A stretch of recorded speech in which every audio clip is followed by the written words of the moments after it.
நெல்லையில் பள்ளிக்கூடத்திற்குள் ஆதரவாளர்களுடன் புகுந்த திமுக எம்பி ஞான திரவியம் அங்கிருந்த சொந்த கட்சிக்காரர் மீது கொரில்லா தாக்குதல் நடத்திவிட்டு தப்பியோடிய சம்பவம் பரபரப்பை ஏற்படுத்தியுள்ளது. ஏன் அப்படி நடந்தது என்பது குறித்து விவரிக்கிறது இந்த செய்தி தொகுப்பு.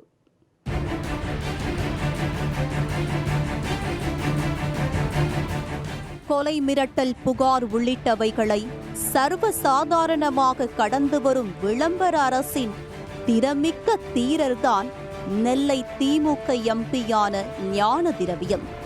சபை நாகரீகம் அறிந்த ஞானத்திற்கே திரவியமான ஞான திரவியம்தான் தற்போது ஆதரவாளர்கள் என்ற போர்வையில் தான் வைத்திருக்கும் குண்டர்களுடன் பள்ளிக்குள் புகுந்து தாளாளரிடம் தாக்குதல் நடவடிக்கையில் ஈடுபட்டுள்ளார்.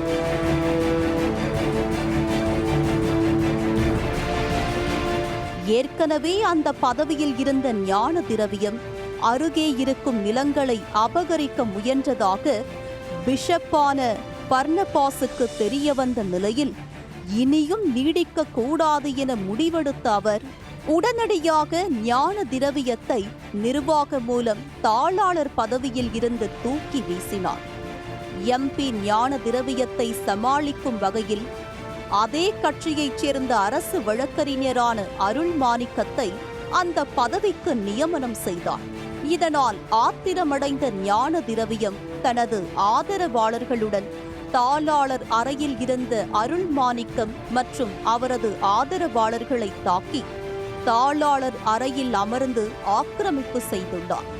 இதைத் தொடர்ந்து இரு தரப்பினருக்கும் இடையே கைகலப்பு ஏற்பட்டது.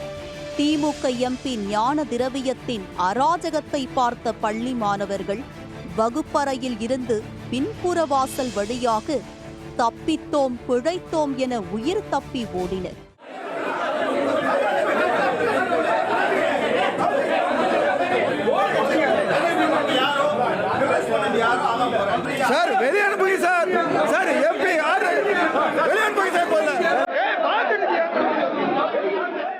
இந்த சம்பவம் குறித்து பாளையங்கோட்டை காவல் நிலையத்திற்கு தகவல் தெரிவித்த நிலையில் பாளையங்கோட்டை போலீஸ் சம்பவ இடத்திற்கு விரைந்து வந்தனர்.